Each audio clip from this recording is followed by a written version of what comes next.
Here we go. Again. Here is my unofficial sign. If you can make it out. Hashtag in Sutter we trust again. Anyway, it's time for another episode of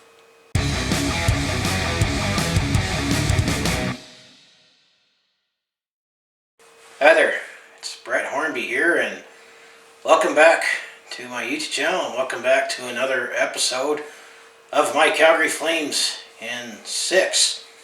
Season 3, now we're up to episode number 6, as we'll talk about and recap how the Calgary Flames did in games 25 to 30 in the 2020-21 season. And boy golly, definitely got interesting at the end of the last episode.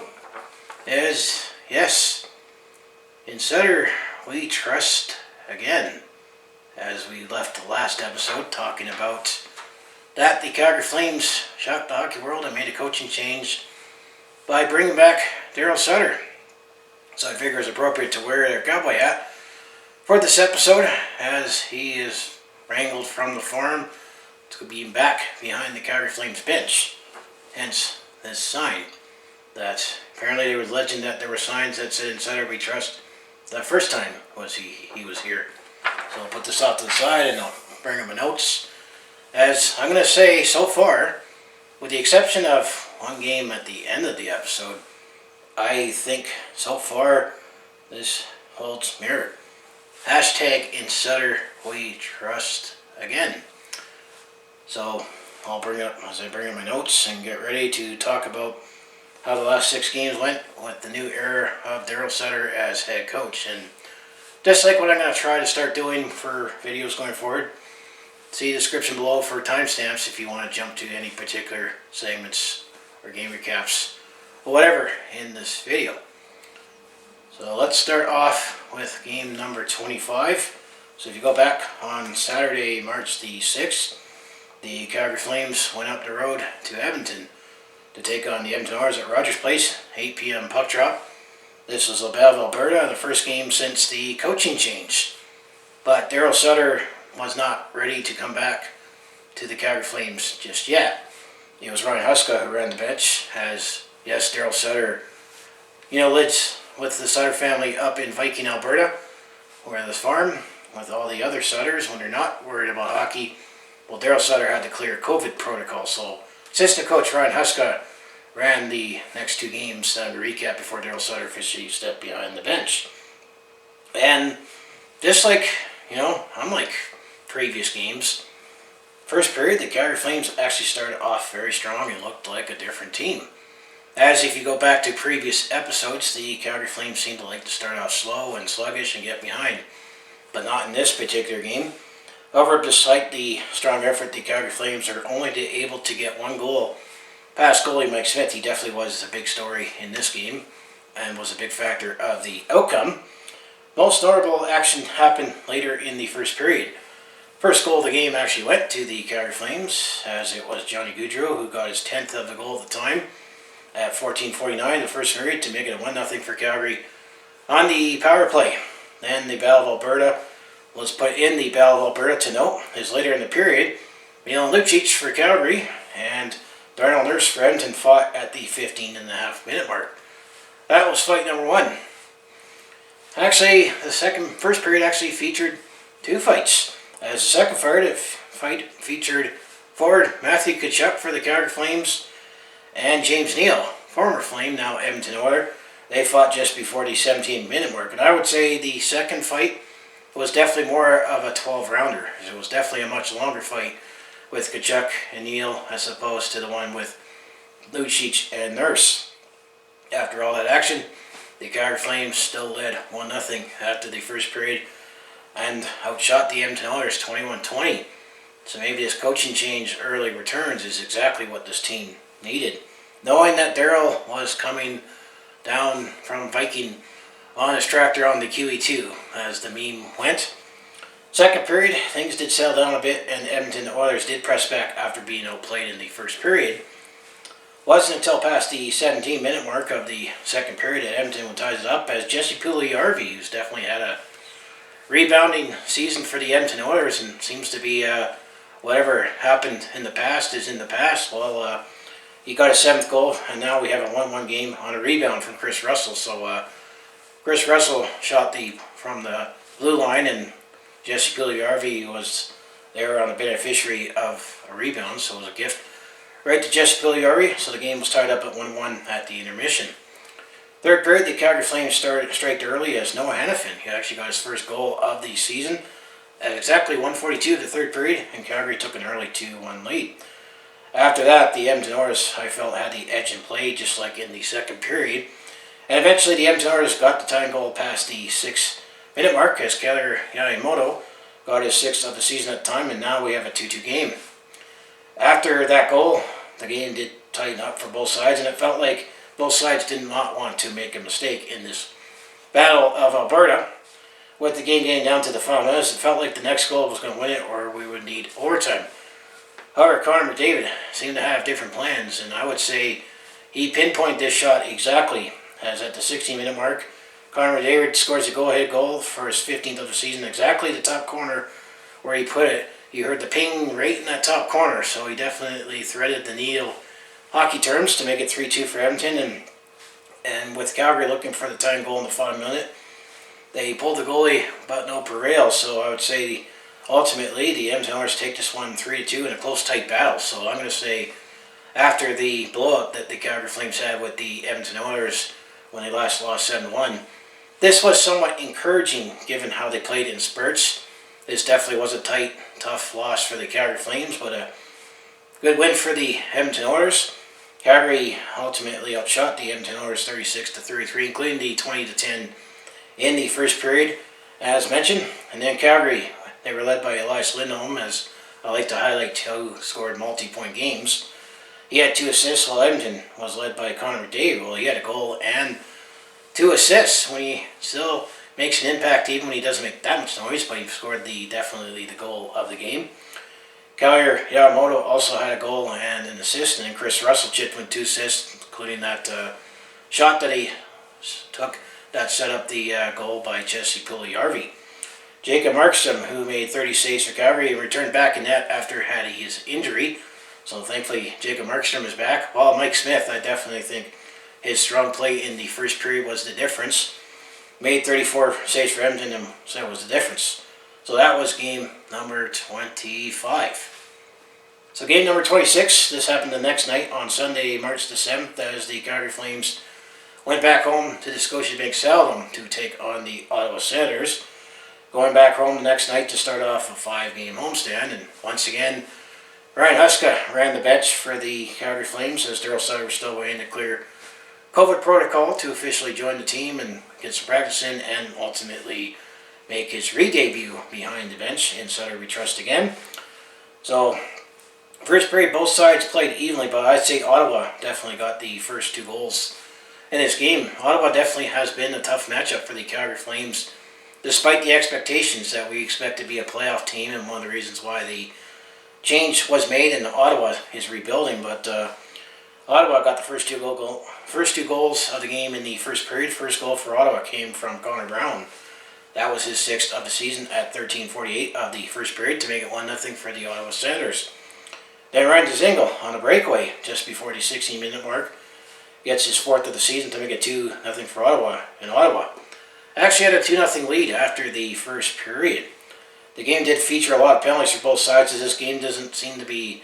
It wasn't as cleanly played for this matchup compared to other matchups, if you had that 4-game set that Calgary had with Ottawa in the last episode. And actually, one of those games, there was actually no penalties at all, so this definitely was an opposite of that game, and this game definitely was different from the previous 4 games that Calgary and Ottawa played, where either Ottawa or Calgary won big. And they say this game did feature a lot of penalties for both sides. Second period, things start off early with a fight, as actually Zach Pinola was in the lineup for the Calgary Flames, as he fought with Austin Watson of the Ottawa Senators. So Austin Watson definitely fought another Calgary Flames. I remember he fought Milan Lucic earlier this season. then that was just at the 2-minute mark, and maybe that was the spark that the Calgary Flames need, because then Calgary was able to get within one as Mark Giordano scores his third of the season, the captain, just past the 3.5-minute mark to make it a 2-1 game for Ottawa at that point. However, Ottawa did regain their 2-goal lead past the 7-minute mark of the second period to make it 3-1 as Colin White scores his 7th goal of the season, so 3-1 for Ottawa. Ottawa hangs on to their 3-1 lead after the second period, so things are not looking as good for the Calgary Flames. However, let's say the third period, we definitely pressed back and wanted to get back into this game. As I say, Calgary has struggled with Ottawa this season. It hasn't been a good matchup for the Flames. But the third period, things looked much better, as Calgary was able to get within one as Johnny Gaudreau, he scored his 11th goal on the power play just before the 3.5-minute mark of the third period to make it a 3-2 game for that time for the Ottawa Senators. And Calgary kept pressing, were able to tie up the game as Noah Hanifin, he definitely liked that weekend as he got his second goal, his second in as many games, to make it 3-3 past the 12-minute mark of the third period. So now Calgary came back to tie up the game at 3. Calgary continued pressing for the goal-ahead goal, but Matt Murray for Ottawa actually stood tall and wasn't able to open the door for the Calgary Flames. And Calgary outshot the Ottawa Senators 16-3 alone in the third period. So, as I like to say, this one needs overtime. In overtime, the Calgary Flames, I would say, had a slight edge in play over the Ottawa Senators with the 3-on-3, but there was no goals. So, as I say, this one needs a shootout.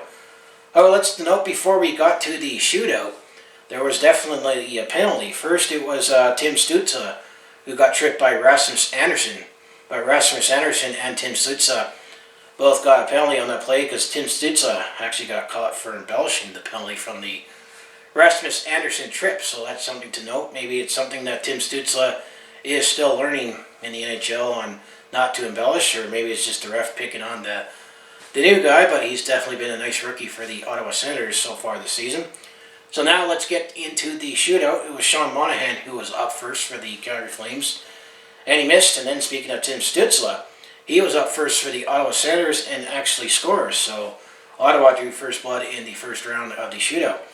Round 2, it was Matthew Tkachuk who was up first for the Calgary Flames, and he scores on his chance, while Josh Norris for Ottawa missed. So after 2 rounds of the shootout, it's tied. Going into the third round, Johnny Gaudreau was up for Calgary, but he got stopped. So then the game potentially went down to the stick of Artem Anisov for the Ottawa Senators. However, he was stopped, so this one needs some more shootout to go to round 4. In round 4 of the shootout, Andrew Mangiapane was up first for the Calgary Flames. However, he got stopped.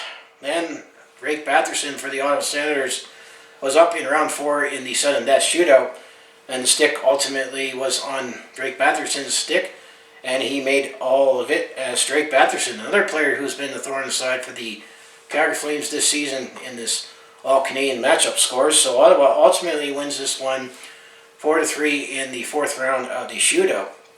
And Calgary was able to outshoot the Ottawa Senators 34-22, including 3-1 overall in overtime. So I'm going to say, despite all things considered, how the Calgary Flames look consistent, I'm going to say this weekend set with Edmonton and Ottawa, they still managed to get something and had something to build on, but we are still falling behind in the standings. So in this game, Calgary was led by Matthew Tkachuk, who had 2 assists. No one had a multi-point game on the Ottawa Senators, but we just like to mention that with Calgary and Ottawa, as long as you have Matthew and they have Brady, the battle of Tkachuks, well, Brady Tkachuk actually picked up an assist in this game, so both Tkachuks were on the score sheet. When it comes to the goaltending story, well, Jacob Markstrom, he made 19 saves for Calgary. Well, Matt Murray, he made 31 saves for the Ottawa Senators, so that was game 26. So before I get to game 27, I'm going to pull up the sign again. And in case if you missed it with some of my other videos, let's bring on that legend intro as it officially begins. So here is that.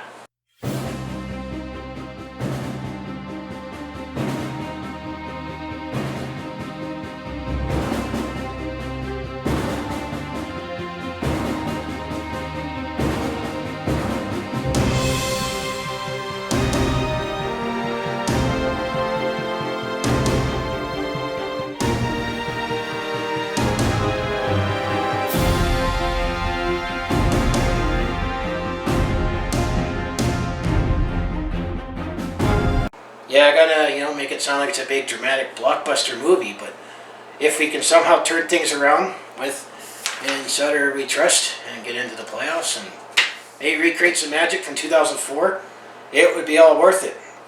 So game 27, this happened on Thursday, March the 11th. The Calgary Flames were still continuing on their homestand at 7 p.m. puck drop at the Scotiabank Saddledome. The Darryl Sutter era officially begins for the Calgary Flames as he makes his return behind the bench as head coach. He joined the team, I believe, Monday of that week, and then Tuesday was the first big day. He had his big practice, and the team definitely had a much shorter but more brisk practice as Darryl Sutter is now back with the Calgary Flames trying to turn things around. And I would say this was also a big series for the Calgary Flames back-to-back with the Montreal Canadiens, because that's the one team you're going to say, I think we need to home in on if we are going to make it in the top four in the All-Canadian division.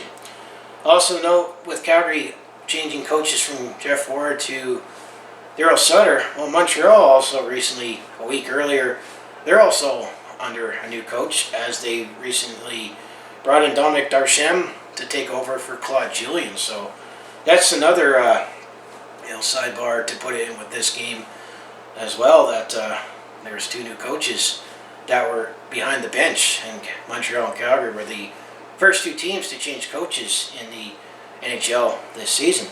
First period, it was apparent that the Calgary Flames have changed under Darryl Sutter by playing more defensively sound and rolling all four lines.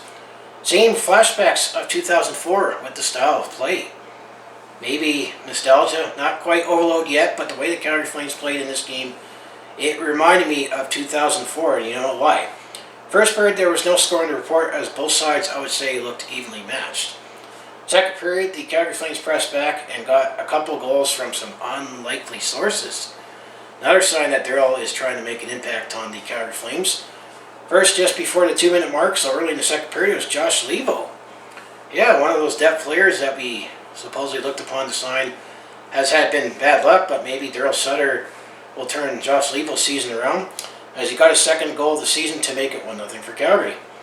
Calgary kept pressing in the second period once again, and guess who scored again for the Calgary Flames? Yes, Josh Leivo, who got his second of the game and third of the season just before the 14-minute mark.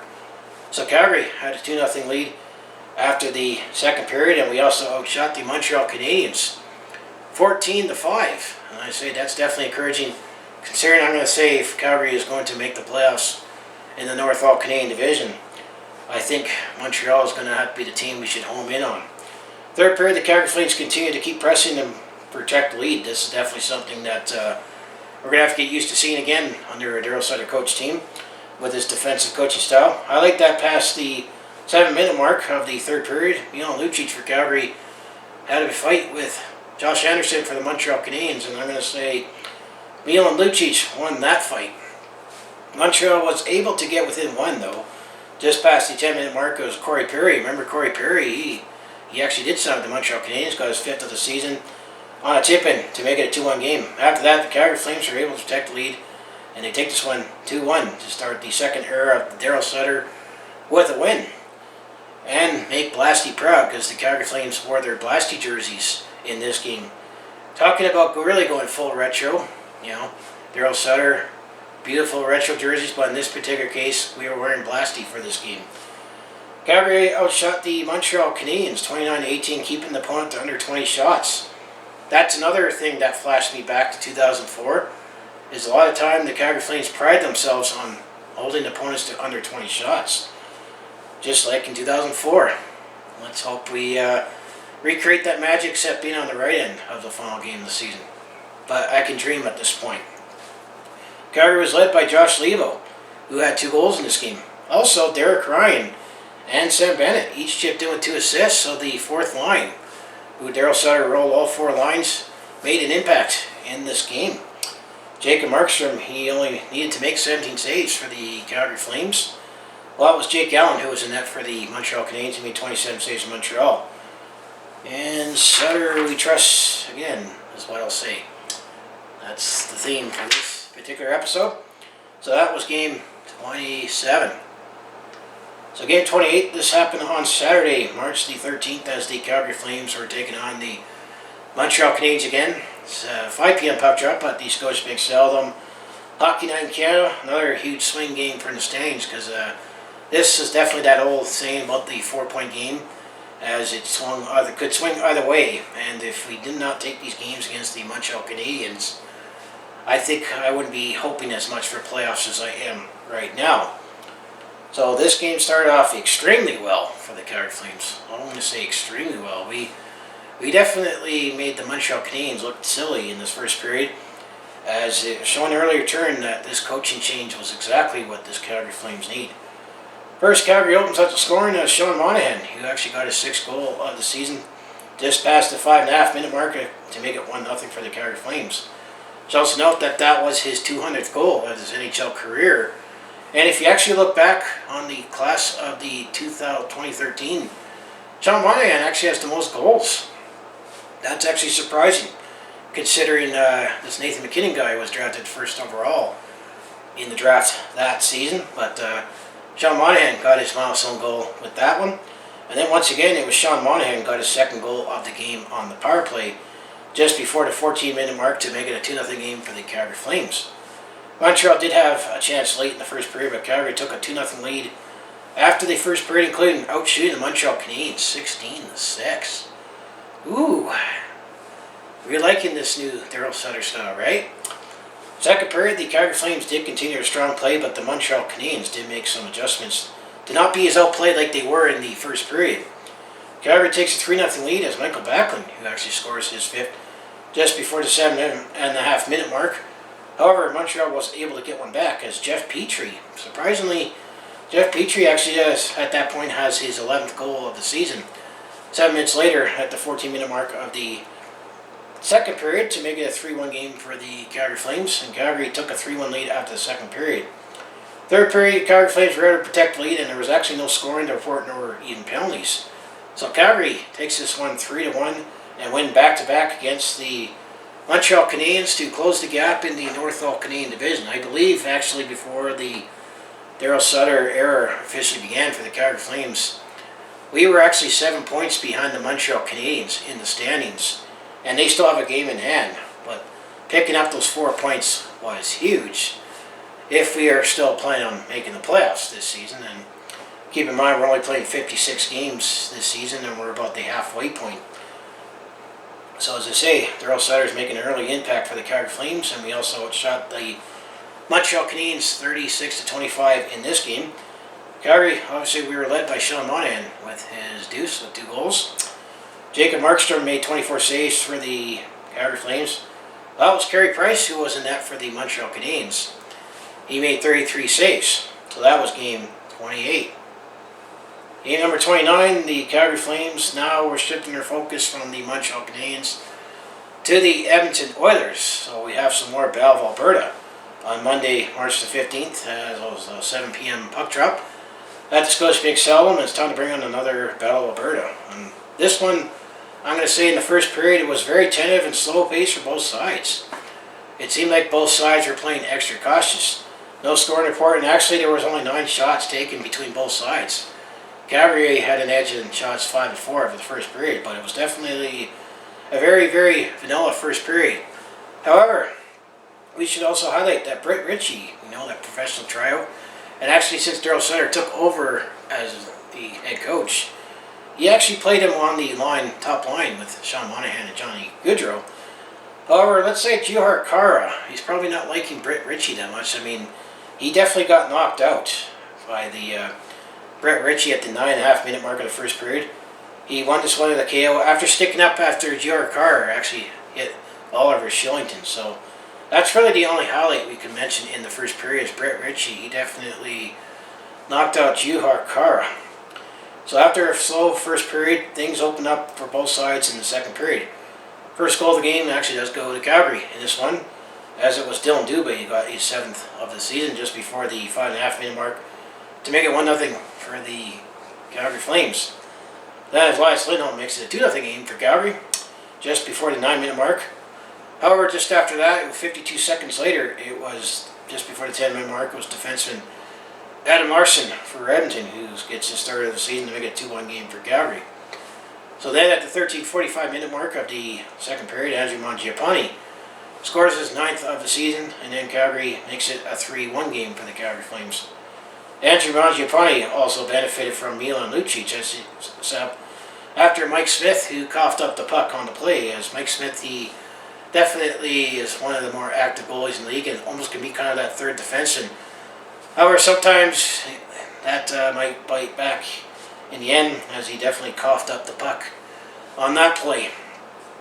And Edmonton actually gets back within 1 in the second period, as it was Josh Archibald who scores his 5th of the season past the 17-minute mark of the second period to make it a 3-2 game for the Calgary Flames, and Calgary takes a 3-2 lead after the second period, setting up another dandy for the Battle of Alberta.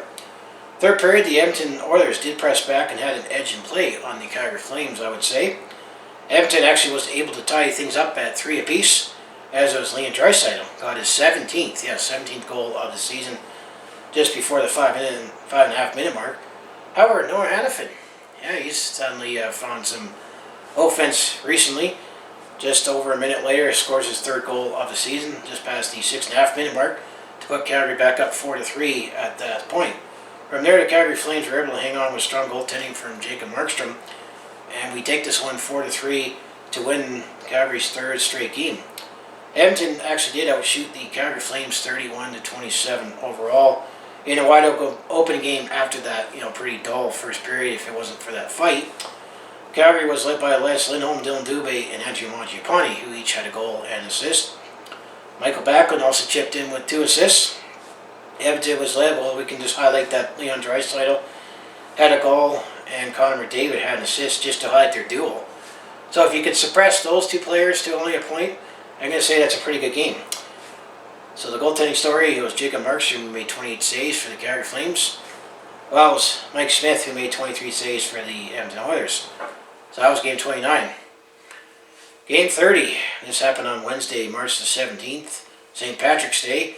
8 p.m. puck drop at the Scotiabank Saddledome, and maybe the green beer got into the Calgary Flames in this one. Or the Edmonton Oilers had a spiked green beer, because this, let's say, is the only big blemish for the Calgary Flames in this episode. Second at back-to-back for the Battle of Alberta and wrapping up this 5-game homestand. Right away, it just felt like it wasn't going to be the Flames' night, as Edmonton started off strong and set early tones. First, Edmonton opens up the scoring just past the 4.5 minute mark, as Ryan Nugent-Hopkins gets his 11th of the season to make it 1-0 for Edmonton at that point. Edmonton then adds to the lead just under 3 minutes later, as Jesse Puljujarvi gets his 8th of the season late on the power play to make it 2-0 game. Edmonton was the better team to start off, and for much of the game takes a 2-0 lead after the first period. So Calgary, early in the Darryl Sutter era, has got some work to do to get our team going in the right direction. However, second period, both sides opened up, and it felt like much more this took the game away from the Calgary Flames game, as I think Edmonton dictated a lot more how they wanted to play with their more wide open style.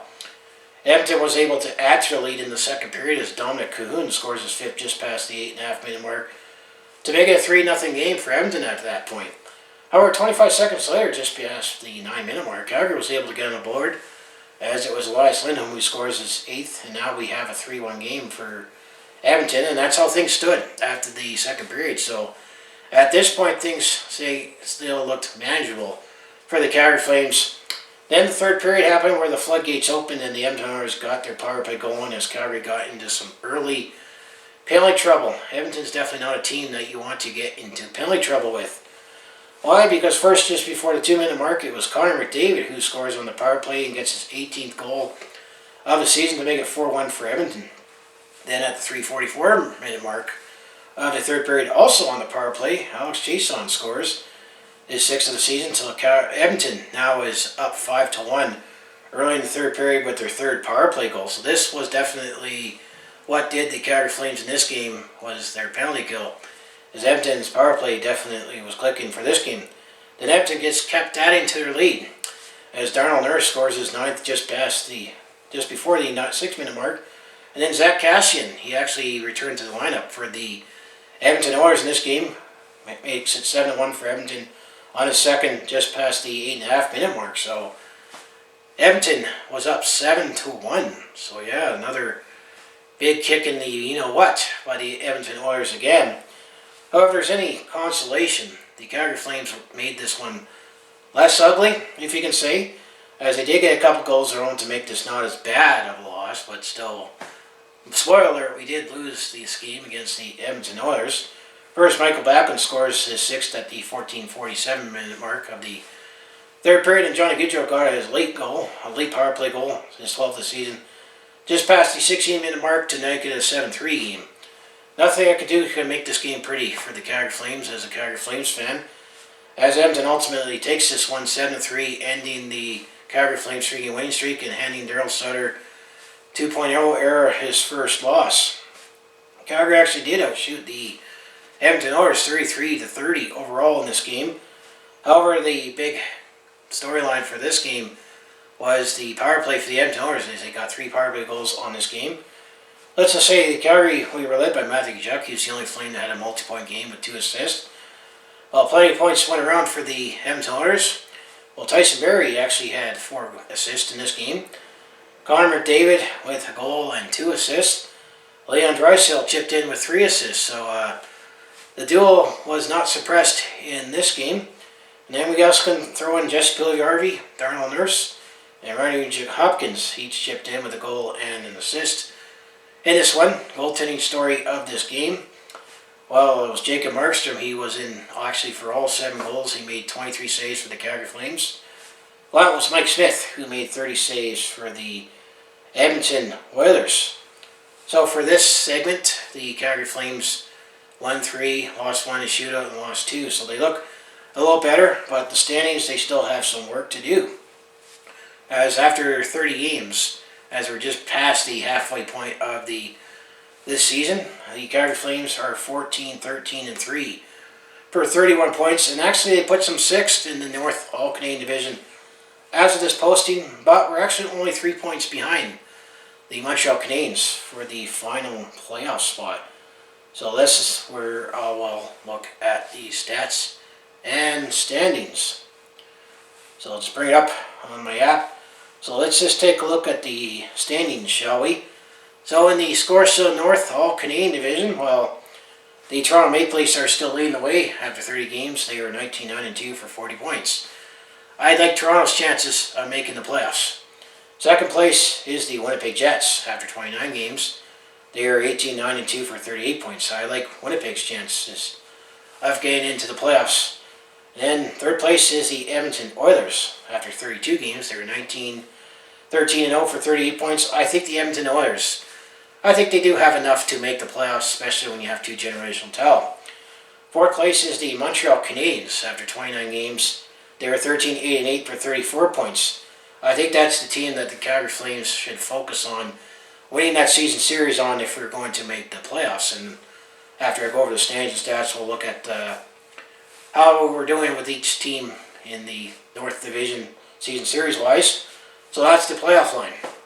The cutoff line below the line, 5th place is actually the Vancouver Canucks, but they played 33 games. They're 15-16-2 for 32 points. I think Vancouver, I meant to say, given how they match up with the other teams in the North All-Canadian Division, I think they're running out of real estate on having any hope to making the playoffs. As I mentioned, the Calgary Flames are 6th after 30 games. They're 14-13-3 for 31 points. So we're only 3 points behind the Montreal Canadiens, but they do have a game in hand. But the gap was definitely a lot wider at one point before Darryl Sutter took over. And then last place after 33 games is the Ottawa Senators. They were 10-20-3 for 23 points. We didn't expect Ottawa to make the playoffs, but so far, what I originally thought at the start of the season, I had Toronto at number 1 in the North Division. Ottawa 7th, and then 2 through 6, you can make a case for anybody. So that's how the North All-Canadian Division looks for in the NHL right now. So let's move over to the Discover Central Division. I think this division is done on who's going to make the playoffs and who's not going to make the playoffs. First place right now is the Tampa Bay Lightning. After 28 games, they're 26-2 for 42 points. And then second place is the Florida Panthers. We need to finally say they're for real. They're legit. After 28 games, they're 19-5-4 for 42 points. And third place is the Carolina Hurricanes. After 28 games, they're 27-1 for 41 points. That's your top three in the Discover Central Division. And then Chicago, they're hanging around. They're in fourth place in the Central Division. After 30 games, they're 14-11-5 for 33 points. Then below the playoff cutoff line, well, actually Columbus might actually still have some life, but look how they match up with other teams in this division. Well, after 30 games, they're 11-12-7 for 29 points, so they're 4 points behind Chicago in the Central Division. Then Dallas, well, they've only played 25 games, but they struggle with the top three definitely in this division. They're 9-9-7 for 25 points. And then Nashville, after 29 games, they are 12-16-1 for 25 points. And then the Detroit Red Wings are last in the Central Division. After 30 games, they're 9-17-4 for 22 points. So I'm going to say the Central Division, I'm going to say is almost all but done. That I think in the top four in that division is likely going to be the four making the playoffs. Top three is everyone up here, and then Chicago's like, hey, we're still here. That's how I look at the Central Division. Now the Honda West Division, there's definitely been some separation and a surprise with one team. Right now, Vegas is first. After 27 games, they're 26-1 for 41 points. Not really surprised that Vegas is in first in the West Division. But second place is Minnesota. They're actually second right now. After 27 games, they're 18-8-1 for 37 points. And then the Colorado Avalanche is just behind them after 27 games. They are 17-8-2 for 36 points. And then the St. Louis Blues rounds out the top four. After 29 games, they're 14-10-5 for 33 points. We expected Vegas, Colorado, and St. Louis to be in the top three, but Minnesota, that's a surprise. So below the playoff cutoff line, you might still make a case for two teams.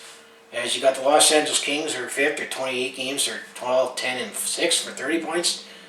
Then you got the Arizona Coyotes after 29 games, they're 12-13-4 for 28 points. I think running out of time, the San Jose Sharks, they're seventh. After 27 games, they're 11-13-3 for 25 points. And then the Anaheim Ducks, after 30 games, they're 8-16-6 for 22 points. So I think the Honda West, I still like Vegas, Colorado, and St. Louis to make the playoffs. Minnesota seems to be breaking away, as I thought fourth place could potentially be wide open in that division. But it looks like it's Minnesota's for the taking. Now the last division is the Mass Mutual East Division. You're going to have one disappointed team, I think, in this division. Some are looking at that it was the strongest division, the group of death, but you could definitely see some separation in that division as well. As in first place, you got the Washington Capitals after 29 games. They were 19-6-4 for 42 points. And then you got the New York Islanders, who are in second. After 30 games, they're 19-7-4 for 42 points. And then you got the Pittsburgh Penguins. After 29 games, they're 18-10-1 for 37 points. So don't ever count out the Pittsburgh Penguins. And then the top four is the Boston Bruins. After 27 games, they're 15-8-4. I think things might be looking shaky for the Philadelphia Flyers, that they're below the playoff line. After 27 games, they're 14-10-3 for 31 points. And then everybody else, must be tough to be in New York and New Jersey. Well, the New York Rangers, after 28 games, they're 12-12-4 for 28 points. And then the New Jersey Devils, after 26 games, they are 9-13-4 for 22 points. And then poor Buffalo, who actually recently, Buffalo became the third team to make a coaching change, as they recently let go Ralph Kruger and bring in Don Granato, who is related to Tony Granato. In 28 games, they're 16-18-4 for 16 points. They lost 12 in a row. I think Buffalo, New Jersey, and the New York Rangers, they're done. So you're going to still get one disappointed team in the East Division that will miss the playoffs. But going back to the Calgary Flames record, what's interesting with the Calgary Flames record is that they're definitely a lot more stronger at home than they are on the road. As if I can't find the standings right away, or they break the home and away on the app, but Calgary's definitely been a lot more better at home than they are on the road. So when you just look at quick stats for the Calgary Flames, well, Johnny Gaudreau leads the way with 12 goals, and then Andrew Montcalm has 9 for second. Elias Lindholm was 8, and then Matthew Tkachuk, John Monahan around the top 5, tied for fourth with 7. Assists, well, Elias Lindholm has 19, he leads the way. in assists. Matthew Tkachuk has 17 assists. Sean Monahan has 13. Johnny Gaudreau has 12, and Rasmus Anderson has 11 for the top 5. So when you look at the points, actually Elias Lindholm leads the Flames with 27. Then Johnny Gaudreau has 24, as well as Matthew Tkachuk at 24 to tie for second. Sean Monahan has 20 for fourth, and Angie Mangiapane has 17 to round out the top 5. So then when it comes to the goaltending story for the Calgary Flames, well, Jacob Markstrom, he is 11, 8, and 2 in 21 games for 290 goals against average and 903 save percentage with 2 shutouts. And then Dave Riddick, after 11 games, he has 3 wins, 5 losses, 1 tie, or overtime loss, for 293 goals against average, 904 save percentage, and a shutout. So that is the, when it comes to the goaltending story for the Calgary Flames. Now I'd say for this video, let's take a look at the power play percentage. Where the Calgary Flames rank, we're actually 15th in the league when power play at 20.6%. Carolina leads the way with 30.9%. So then when it comes to the penalty kill, the Calgary Flames actually are also 15th in the league with penalty kill at 78.6%. Leading the way is the Boston Bruins at 89.2%. And then shots per game, the Calgary Flames are 17th in the league with 30. Leading the way is the Colorado Avalanche. Well, this is shots against them. Shots against 30. Colorado leads the way with 25 shots against. Who allows the most shots is actually Vancouver and Chicago with 34. That's the shots against per game. And then when it comes to the face-off percentage, if that matters, Calgary is 19th at 49.6%. Boston leads the way at 56.2%. So that's just quick team stats for this segment. So now when it comes to the season series, how are the Calgary Flames looking against teams in the Montreal Canadiens division? Well, we're 4-2 against the Vancouver Canucks. We're 2-4 against the Edmonton Oilers, so we definitely have some work to do with the Edmonton Oilers. Winnipeg Jets, we are 2-1, so we're still steady with the Winnipeg Jets. I think we still got some work to do with the Toronto Maple Leafs as we're 1-1. And then the Ottawa Senators, I think given expectations, we still got some work to do with the Ottawa Senators as we're 2-1 against Ottawa. And then the Montreal Canadiens, we're promising we're 3-1 against the Montreal Canadiens. I think that's the one team we should home in on, because I think that's the team that we can realistically catch for the playoffs, because I think Toronto and Winnipeg are the safest right now to make the playoffs, and I think Edmonton has just enough. So I think that's the battle between Calgary and Montreal in my mind for that final spot in the Montreal Canadian division. So let's bring on the Stockton Heat quick hits. Let's take a look at how the Stockton Heat have been doing. So here's that card.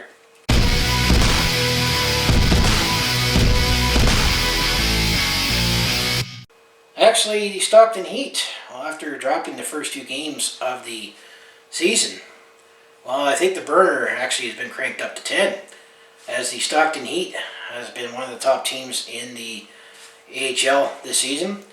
So this was Game 6 of their season, as the Stockton Heat played on Friday, March the 5th, against the Toronto Marlies at the Coca-Cola Coliseum, and the Stockton Heat actually won that game 5-1. Highlight, while Adam Rizicka had 2 goals and assist. Alex Petrick and Matthew Phillips each had 3 assists. Connor Mackey had a goal and assist, and Garrick Sparks made 27 saves on 28 shots. Game 7, this was on Saturday, March 6th, as the Stockton Heat were playing the Toronto Marlies again at the Coca-Cola Coliseum for a 1 p.m. puck drop. And actually, Stockton won that game 4-3.